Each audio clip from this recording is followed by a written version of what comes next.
राम राम भाई और बहनों। जैसे कि कल आपका मोहम्मद बिन कासिम का पार्ट 1 हुआ था, उसी तरीके से कल प्रॉब्लम ये हुई थी, बीच में ही वीडियो बनाते हुए मैं बंद हो गई थी, इसलिए वो पूरी नहीं हो पाई। तो अब जहाँ तक है मैं ऐसे 20-20 25-25 मिनट की ही वीडियो डालूंगा। मैं कल सोच रहा था कि एक घंटे की वीडियो एक बार में ही कर दूं, पर वो बन नहीं पाई। पता नहीं क्या, मेरे ख्याल से सॉफ्टवेयर में दिक्कत आ रही है क्या, उस चीज़ का है। तो इसलिए 27-27 20-20 मिनट की ही वीडियो डालूंगा, चाहे छोटा छोटा डालूं, पर हाँ पूरा समझाऊंगा डिटेल में। बात करते हैं, कल आपका कहाँ तक हो गया था। कल आपका मोहम्मद बिन कासिम का मैंने स्टार्टिंग बता दी थी, कहाँ से कैसे कैसे आया था। सबसे पहले आपका कब आया था, 712 में आया था। 712 में अल हज्जाज के कहने पे आया था, अपने ताऊ के कहने पे आया था। सबसे पहले उसने देवल पर आक्रमण करा। देवल कहाँ, देवल में उसका जो भतीजा था वहाँ था। आपको मंदिर की कहानी बताई थी, सुरक्षा कवच की, झंडे के पास की कहानी बताई थी। फिर उसके बाद उसने निरून निरून जीता, जहाँ बौद्ध भिक्षुक रहते थे सारे। फिर सहवान जीता, जहाँ उसका चचेरा भाई रहता था दाहिर का बजहरा। फिर उसने रवाड़ रवाड़ पर आक्रमण किया, जहाँ दाहिर रहता था खुद। ठीक है, दाहिर रहता था वहाँ, दाहिर पर आक्रमण किया, दाहिर को उसने मार दिया। और उसकी एक पत्नी थी, दाहिर की पत्नी रानाबाई, जिसने जौहर कर लिया। ठीक। उसके बाद ब्राह्मणावाद, आपका ब्राह्मणावाद का हमने बताया था। ब्राह्मणावाद में दाहिर का बेटा था जय सिंह, वो युद्ध लड़ रहा था। ठीक है, दाहिर का बेटा लड़ रहा था जय सिंह, और जय सिंह ने कुछ दिन, 1-2 दिन तक उसके साथ युद्ध किया, और बाद में उसे लगा तब कि वो अब नहीं जीत पाएगा। वो मैदान छोड़ के वहाँ से भाग गया, और अपने परिवार वालों को भी वहीं छोड़ के चला गया, जहाँ उसकी माता रानी लाडी, दाहिर की दूसरी पत्नी, और दोनों पुत्रियाँ सूर्य देवी और परमल देवी, ये दोनों पुत्रियाँ आपकी मोहम्मद बिन कासिम ने जब्त कर ली, कहा जाए उनका अपहरण कर लिया, किडनैप कर ली। अब ब्राह्मणवाद के बाद अगर बात की जाए, ब्राह्मणवाद के बाद वो आता है, मोहम्मद बिन कासिम जाता है अरोर। ठीक है, मोहम्मद बिन कासिम जाता है अरोर। जो ये अरोर था, ये अरोर आपका सिंध प्रदेश की राजधानी थी। सिंध प्रदेश की राजधानी थी। अब बात की जाए भारत पर, अगर सवाल पूछा जाए भारत पर प्रथम मुस्लिम आक्रमण किसने किया, ये आप सब बताओगे किसने किया, मोहम्मद बिन कासिम ने। पर अगर कहीं ये पूछता है सिंध प्रदेश पर आक्रमण करने वाला प्रथम अरब अरब आक्रमणकारी, प्रथम मुस्लिम आक्रमणकारी, तो वो कौन है, वो भी मोहम्मद बिन कासिम ही है। जैसे कि आप बात की जाए, अरोर दिल्ली सिंध की राजधानी थी, तो पूरा क्षेत्र क्या था, सिंध। जैसे आज आज हम बात करते हैं कि दिल्ली पर कोई आक्रमण करता है, तो दिल्ली पर आक्रमण करना, उसने भारत पर आक्रमण किया। दिल्ली हमारी राजधानी है, पर आक्रमण किस पे कर रहा है, राजधानी होते हुए भी भारत के अंदर है ना। तो इस वजह से हम सिंध प्रदेश पर प्रथम अरब आक्रमण किसने किया था, मोहम्मद बिन कासिम ने ही किया था। ये चीज़ हमेशा याद रखना।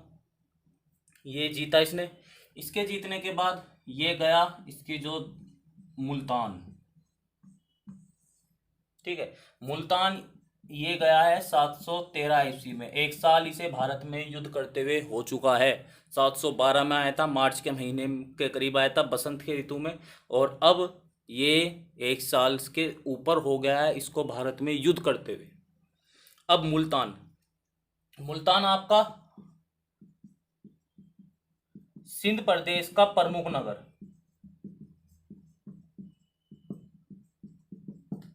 सिंध प्रदेश का प्रमुख नगर। जैसे आपकी बात की जाए, दिल्ली हमारी राजधानी है, राजधानी क्षेत्र है। पर अगर बात की जाए मुख्य नगर, जैसा आपने सुना होगा महानगर, भारत के 4 महानगर है, दिल्ली, मुंबई, कलकत्ता, चेन्नई। राजधानी दिल्ली, पर मुख्य नगर कौन कौन से है, चेन्नई भी है, कलकत्ता भी है, मुंबई भी है, और छोटे छोटे बेंगलोर भी है। ऐसे तो बेंगलोर हो गया, मंगलोर हो गया, ये छोटे छोटे हैं, पर मुख्य नगर भी है। तो उसी तरीके से आपका मुख्य नगर आपका कौन सा है, यहाँ मुल्तान। और मुल्तान पे इसने, मुल्तान पे किया गया युद्ध, इसका मोहम्मद बिन कासिम का अंतिम युद्ध था। या बात की जाए मुल्तान की जीत के बाद ये किसी भी क्षेत्र को जीत नहीं पाया। ये अंतिम विजय थी मुल्तान की। और यहाँ भी एक चीज़ हमेशा याद रखना, इसकी शुरुआत धोखे से हुई, अंत भी इसका धोखे से हुआ। पहली भी जीत आपको मैंने बताई है, सबसे पहले इसने देवल को जीता। देवल में क्या, एक पंडित ने धोखा धोखा दिया था आपके सुरक्षा कवच की जानकारी देके। यहाँ पर भी एक आदमी ने धोखा दिया, उस धोखे की वजह से ही मुल्तान हार गए।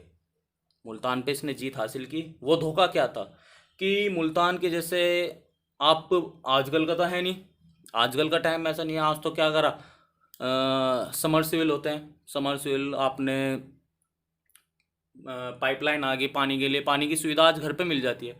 पर उस टाइम में ऐसा नहीं था। उस टाइम पे जो पानी का मुख्य स्रोत था वो केवल क्या थी, नदियाँ और तालाब। ये भी नहीं थे कुएं थे, पर कुएं खुदवाने थे, पर उनका कुओं का भी वो अंतर्गत भूमिगत वो था। पर मेन सोर्स इसका था, एक नदी थी मुल्तान का, पानी पानी की ज़रूरत को पूरी करने के लिए एक नदी पर आश्रित था पूरा का पूरा मुल्तान। और मुल्तान का किला इतना मजबूत था कि मोहम्मद बिन कासिम उसको भेद नहीं पा रहा था।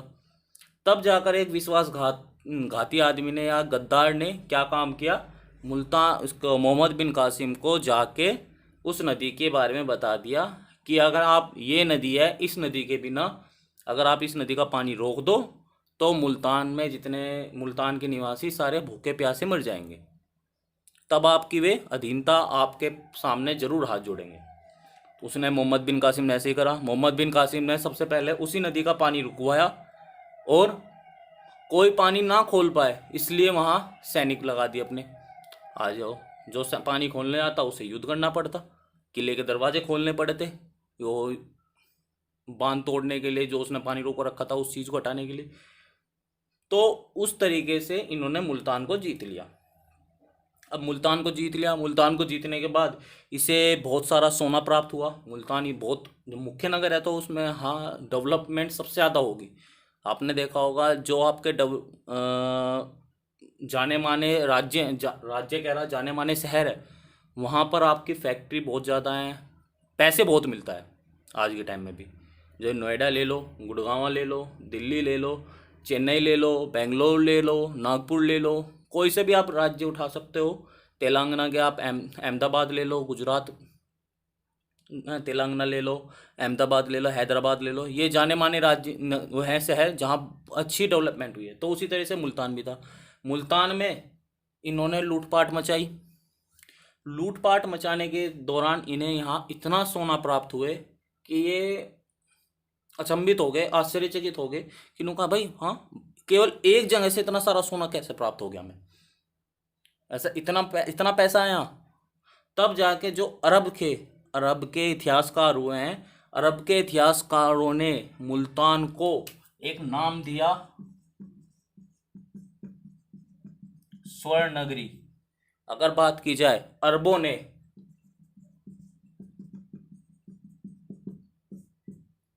अरबों द्वारा मुल्तान को अरबों द्वारा, ठीक है, अरबों द्वारा स्वर्ण नगरी कहा गया। क्यों कहा गया? क्योंकि इन्हें लूटपाट में यहाँ बहुत सोना मिला था। अब ये मुल्तान जीत गया।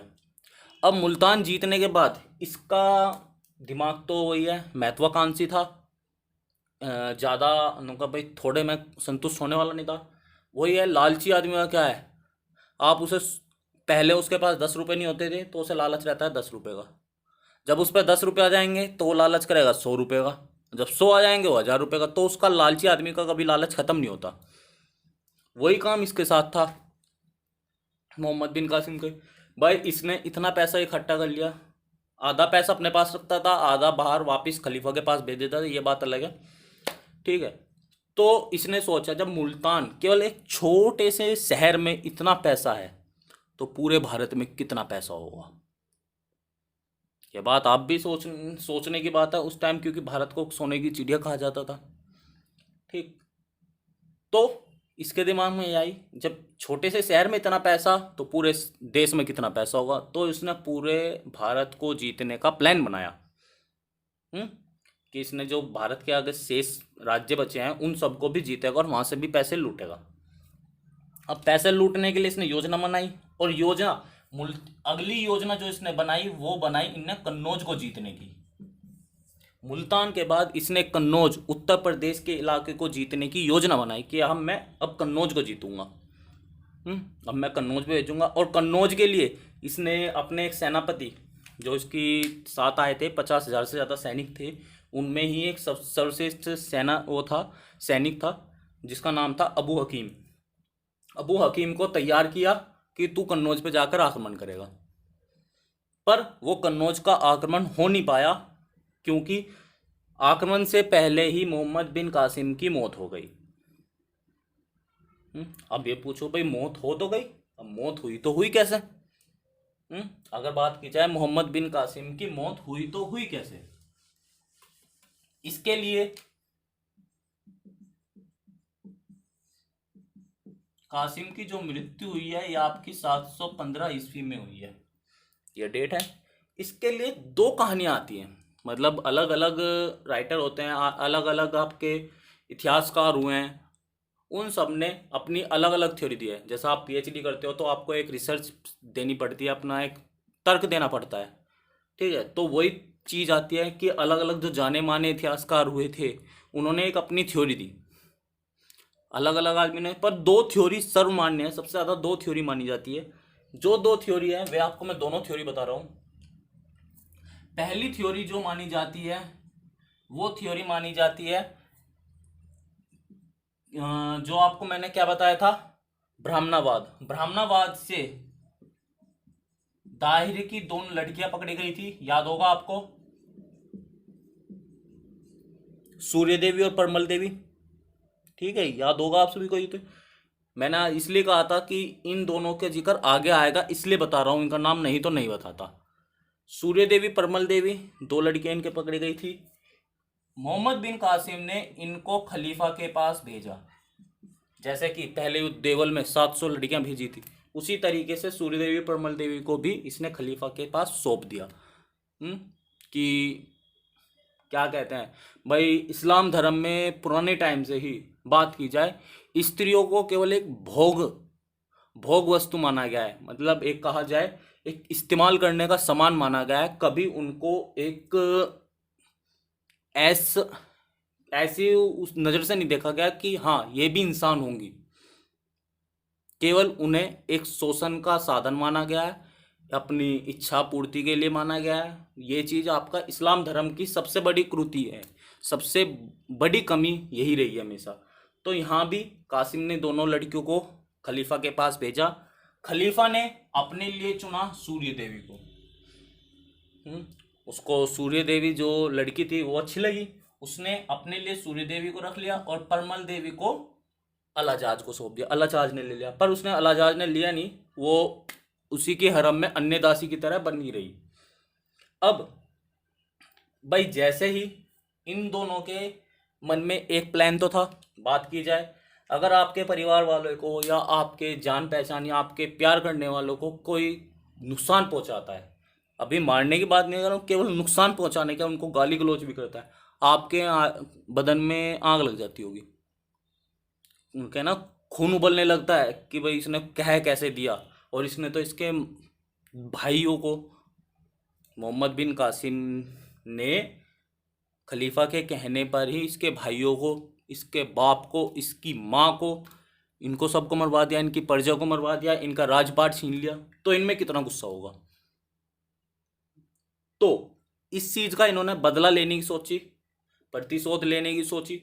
अब प्रतिशोध लेने के लिए इसने क्या करा, खलीफा ने जब सूर्य देवी को चुना और जब खलीफा सूर्य देवी के पास मिलने आया, इसका शोषण करने आया, तब सूर्य देवी ने एक प्लानिंग बनाई, प्लानिंग की, और प्लानिंग के दौरान इससे कह दिया कि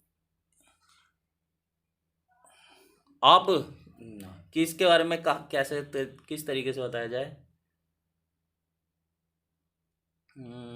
हाँ चलो आप इस तरह सीधे ही बोलता हूँ कि सूर्य देवी ने इसके सामने एक झूठ बोला कि खलीफा आपके पास भेजने से पहले ही कासिम ने हमारा शोषण कर लिया, या कहा जाए कि हमारा स्त्रीत्व भंग कर दिया है, वर्जिनिटी ब्रेक कर दी है पहले ही।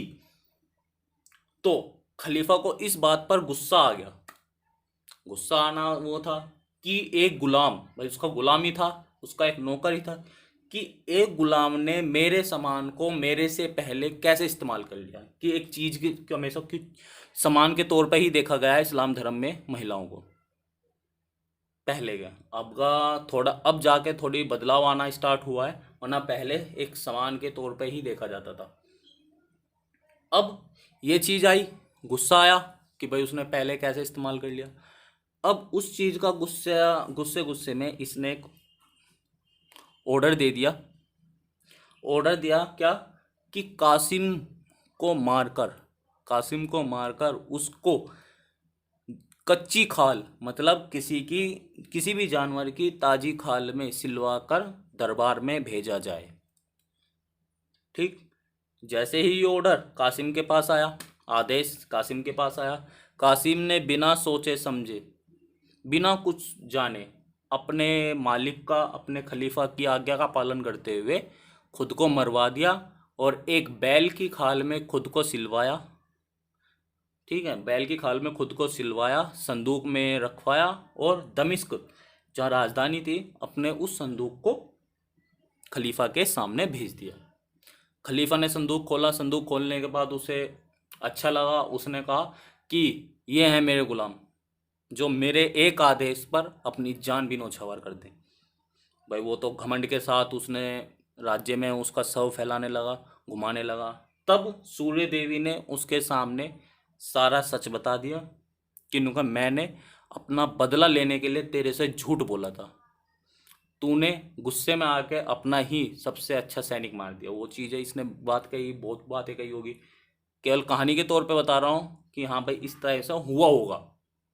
तो इसने, खलीफा ने क्या काम किया, दोनों बहनों को लिया, एक सज़ा सुनाई और सज़ा ये सुनाई, इन दोनों को घोड़े से बांधकर तब तक घसीटा जाए जब तक कि ये मर न जाए।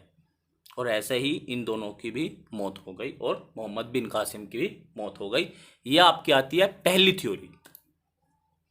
ठीक, दूसरी थ्योरी आपकी आती है, वो आती है आपके कासिम के ताऊ से रिलेटेड, अल हजाज। अल हजाज जो इसका ताऊ था, उसके ताऊ से रिलेटेड इसकी दूसरी थ्योरी आती है कि भाई अल हजाज के कहने पर ही मोहम्मद बिन कासिम भारत आया। भारत में उसने इतने राज्य जीते, इतना अच्छा काम किया। खलीफा उनके लिए तो अच्छा ही काम था बहुत, कि इतने इतने राज्य जीते, इतना धन पैसा उसने वहाँ भेजा है, इस्लाम धर्म का प्रचार कर रहा है। तो उससे क्या हुआ, खलीफा की नज़रों में अल हजाज की पदवी ऊंची हो गई, उसके सम्मान बढ़ गया। ठीक, तो अल हजाज का सम्मान को बढ़ते हुआ देख वहाँ एक दो गुट बन गए, दो पार्टी बन गई। एक तो पार्टी वो जो अल हजाज से खुश थी, एक जो उसके विरोध में थी। जो खुश वाली होगी वो आपका कभी नुकसान नहीं करना चाहेगी, पर विरोध में होगी वो हमेशा आपको नुकसान करना चाहती है, आप सभी को पता है। जैसे बीजेपी और कांग्रेस हमेशा बीजेपी का नुकसान चाहती है, उन्हें देश की भलाई से कोई मतलब है नहीं। आम आदमी पार्टी भी मिनी कांग्रेस है, उसका ही है। अब बात करते हैं, इसमें दो गुट हुए। इन्होंने क्या काम किया भाई, मेन अल हजाज की पॉपुलैरिटी का कारण कौन था, कासिम। अगर कासिम ना होता तो अल हजाज को इतनी सम्मान नहीं मिलता। तो उन्होंने क्या सोचा कि पहले कासिम को ही ख़त्म किया जाए। तो कासिम को ख़त्म करने के लिए उसने क्या, उन्होंने जो विरोधी दल थे, विरोधी दल के लोगों ने खलीफा के कान भरने शुरू किए। खलीफा को कहने लगे कि भाई वो पूरा धन नहीं भेजता है आपके पास, कुछ धन अपने ससुर के पास भेज देता है, कुछ अपने पास रखता है, वो भारत को जीत कर एक वहाँ स्वतंत्र राज्य, खुद का ही राज्य बनाना चाहता है। इस तरीके के उसने उनके कान भरे। कान भरने के बाद खलीफा गुस्से में आ गया, कहना यह खलीफा भी कान का ही कच्चा था। तो गुस्से में आया, गुस्से में आने के बाद इसने वहीं वो ऑर्डर दे दिया कि मोहम्मद बिन कासिम को मार दिया जाए। यहाँ इसने संदूक में भेजा, यहाँ ये कहा गया है कि उसने वहीं आदेश दे दिया, शिविर में ही आदेश दे दिया कि जो उसके सैनिक थे, जो उसके साथ थे उन सैनिकों ने उसे पकड़ के बहुत बुरी तरीके से मारा है। उनका एक आम मौत, क्योंकि खलीफा ने आदेश दिया था कि उसे सरल मौत नहीं देनी है कि आसानी से उसे मार दो, तड़पा तड़पा कर मारो। तो वहाँ तड़पा तड़पा के 715 में वहाँ के ही सैनिकों ने उसको मार दिया। ये इसकी दूसरी थ्योरी है। अब आपकी ये पूरी थ्योरी तो कंप्लीट हो चुकी है कि मोहम्मद बिन कासिम कब से कब तक आया। अब कुछ बातें आती हैं अलग से, जो फैक्ट पॉइंट आते हैं वे फैक्ट पॉइंट आप लिख लो। जैसे जैसे अगर बात की जाए, भारत पर अरब आक्रमण का क्या प्रभाव पड़ा।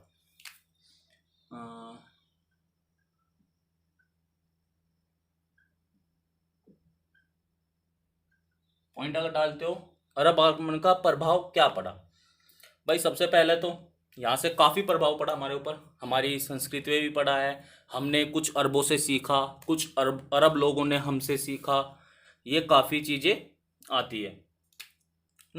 बस एक चीज़ आप प्रभाव से पहले आप एक चीज़ लिख लेना। चलो प्रभाव भी लिखवा दूँ कि जो मोहम्मद बिन कासिम था, मोहम्मद बिन कासिम का जो वन लाइनर एग्जामों में पूछ लिया जाता है कि इसका उद्देश्य क्या था। ये लास्ट पॉइंट फैक्ट लिखवा रहा हूँ केवल अब, कि इसका उद्देश्य क्या था, किस लिए भारत में आया था। आपको सभी को उद्देश्य इसका पता है, धन लूट और इस्लाम प्रचार, इस्लाम को फैलाना और धन का लूटना। एक सवाल पूछ लेता है, मोहम्मद बिन कासिम के हमलों की जानकारी कहाँ से प्राप्त होती है,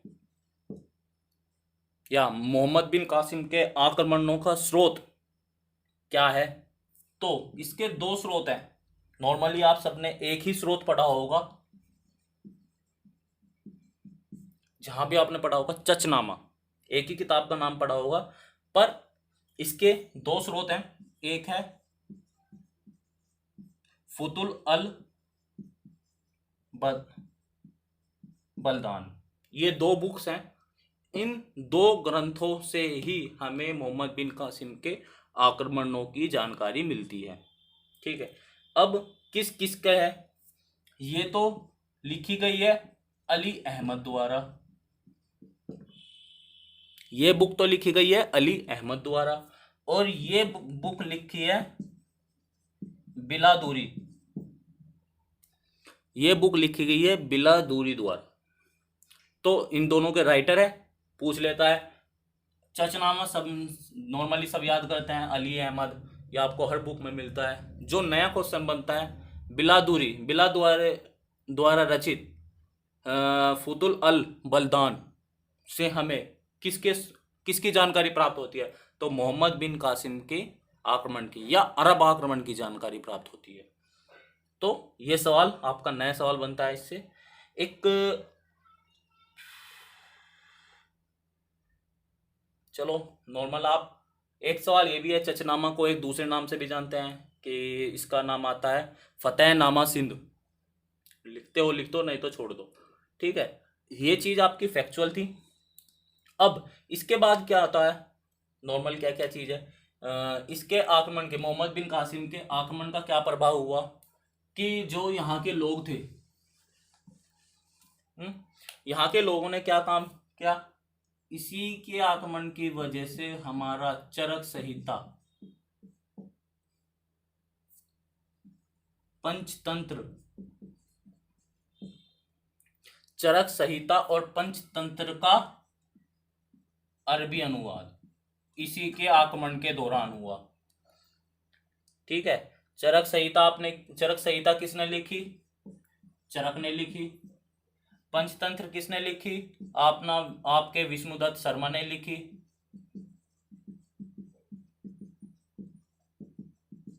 ठीक है, पंचतंत्र आपकी विष्णुदत्त शर्मा ने लिखी। ठीक, इसके लिए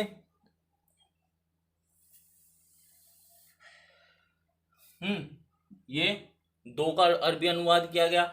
एक भारतीय खगोल शास्त्र,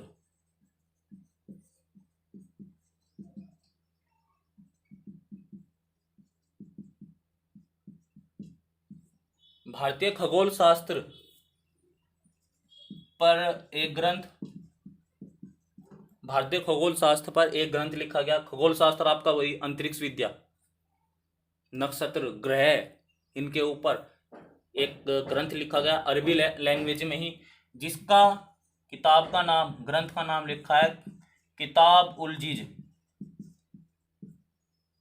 किताब उल जीज एक किताब लिखी गई और ये किस पर आधारित थी? भारतीय खगोल शास्त्र, मतलब आपका एस्ट्रोनॉमी, एस्ट्रोनॉमी कहा जाएगा ना, ध्यान देख लेना। इंग्लिश थोड़ी हुई है, इंग्लिश में हाथ नहीं, पूरा शरीर ही तंग है। किताब उल जीज लिखवाई गई। अब किताब उल जीज लिखी किसने? ये लिखी है आपका अल फाजरी, इसका राइटर है अल फाजरी। फैक्चुअल में एक और लिखा जाता है कि मोहम्मद बिन कासिम, मोहम्मद बिन कासिम भारत में जजिया कर लगाने वाला प्रथम आदमी था। जजिया कर क्या था? जजिया कर ये था कि गैर हिंदू गैर मुस्लिम जितने भी लोग हैं उनसे आपके तीर्थ यात्रा हर काम का कोई ना कोई टैक्स लेना। उनके धार्मिक कार्यों के लिए जो टैक्स लिया जाता था वो जजिया कर कहला जाता है, गैर मुस्लिम समाज से। तो भारत में जजिया कर लगाने वाला प्रथम व्यक्ति भी मोहम्मद बिन कासिम ही था। ठीक, इसके बाद आपका ये हो गया। अब बात करते हैं, आपका मोहम्मद बिन कासिम कंप्लीट हो गया। मोहम्मद बिन कासिम के बारे में इससे ज़्यादा सवाल नहीं पूछने का, कभी भी, बहुत कम है। रेयर चांस में अगर आप यूपीएससी या स्टेट पीसीएस का एग्ज़ाम दे तो उसमें मेंस में और ज़्यादा डीप पूछता है। पर आपके वनडे एग्ज़ाम, माफ़ करना थोड़ी सी वीडियो कट हो गई थी। मैं कह रहा था यूपीएससी एग्ज़ाम में आपका डीपली पूछा जाता है, पर वनडे एग्ज़ाम में इससे ज़्यादा डीपली नहीं पूछा जाता। अब बात करते हैं कि अब हमें क्या करना है। अब आपका अरब आक्रमण ख़त्म हुआ। अरब के बाद आता है आपका तुर्क आक्रमण पर, कि भारत पर पहला तुर्क आक्रमण किस व्यक्ति ने किया, कौन था, किस तरीके से किया, ये सारी तुर्क आखिर थे तो थे कौन, जिसमें आप पढ़ोगे मोहम्मद गजनवी। मोहम्मद गजनवी के बारे में पढ़ोगे। मोहम्मद गजनवी से पहले उसका जो तुर्क साम्राज्य था, गजनी साम्राज्य की स्थापना किसने की थी? अल्पतगीन ने। फिर उसके नौकर आया था सुबुक्तगीन, सुबुक्तगीन का पुत्र था मोहम्मद गजनी। मोहम्मद गजनी ने भारत पर कब कब आक्रमण किया, मोहम्मद गजनवी के बाद गजनी साम्राज्य का क्या हुआ, ये सारी चीज़ें आपको अब मैं अगली वीडियो में बताऊंगा। ठीक है, अब बस आज के लिए इतना ही काफ़ी। सभी भाई बहनों को राम राम। जितना हो सकता हो केवल पढ़ने वाले बच्चों को ये वीडियो फैलाओ, शेयर करो। जितना, मैं ये नहीं कहता सब्सक्राइब करो, वो लाइक वो करो, उस चीज़ को मैं नहीं कहने का।